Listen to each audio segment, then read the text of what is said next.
Hello everyone. In this video, we are going to discuss about Article 21. The right to life is undoubtedly the most fundamental of all rights. All other rights add quality to life in question and depend on pre-existence of life itself for their operation. Let's discuss Article 21 in detail. Article 21 reads as no person shall be deprived of his life or personal liberty except according to procedure established by law. So it secures two rights, right to life and right to personal liberty. Article 21 comprises of four words. The term life, as in Khadak Singh versus State of UP, means to live with human dignity and not just animal existence. The word liberty is derived from Latin word liber, which means free. The word law means law enacted by legislature, and the fourth term, procedure established by law, was taken up in Maneka Gandhi versus Union of India.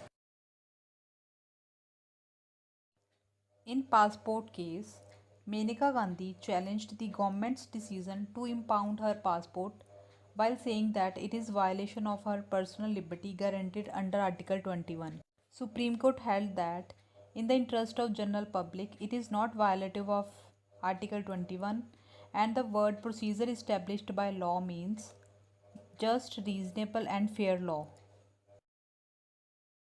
Article 21 has been interpreted on near about 14 to 15 aspects like right to medical care, right to food, right to privacy, right to livelihood, right to die, right to education, and right to get pollution free water and air.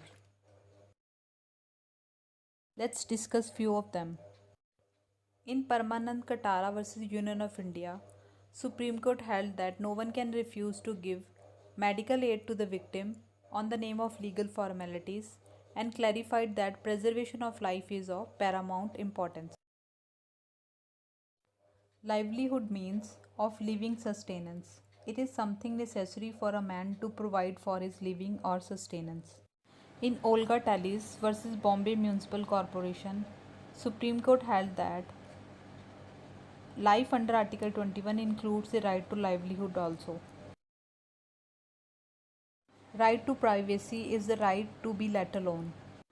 In Mr. X vs. Z hospital, where the appellant was found to be HIV positive and he went to Supreme Court for violation of his right to privacy, Supreme Court rejected the appellant's contentions by holding that right to privacy is not absolute. While in Khadak Singh vs. State of UP, it has been observed that an unauthorized intrusion into a person's home and disturbance caused to him is violation of right to privacy. In Vishakha versus State of Rajasthan, while giving certain guidelines to be observed at all workplaces to arrest sexual harassment of working women, Supreme Court held that sexual harassment of working women amounts to violation of right of gender equality and right of life and personal liberty under Article 21. The word environment means the surroundings or the surroundings and conditions under which a man lives and works. In RLEK, a letter complaining to Supreme Court about illegal mining was dealt as writ petition under Article 32. The Supreme Court directed central and state government to take necessary steps to prevent illegal mining and to reforestation in the area of mining. Is the individual capable of taking decision to end his life? This question was raised before Bombay High Court in case of State of Maharashtra versus Maruti Sripati Dubal and then in P. Ratinam versus Union of India. In both cases, Supreme Court held that right to life guaranteed by Article 21 includes right to die and also declared Section 309 of IPC as unconstitutional.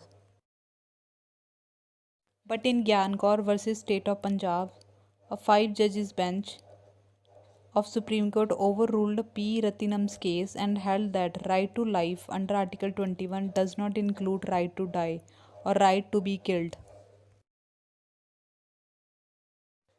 whether a person who refuses to accept life-saving treatments commits a crime under Section 309 of IPC. Euthanasia is regarded as the only viable option when all life care interventions fall short of ensuring a better life for terminally ill patient or one who is in a vegetative state. In Arna Shanbag's case, Supreme Court held that passive euthanasia could be given in case of exceptional circumstances and under strict monitoring of apex court. However, they referred the issue of euthanasia to 5 judges constitutional bench, Common Cause, a registered society versus Union of India. The 5 judges bench of Supreme Court guaranteed for the first time in India legal recognition to advanced medical directives or living wills.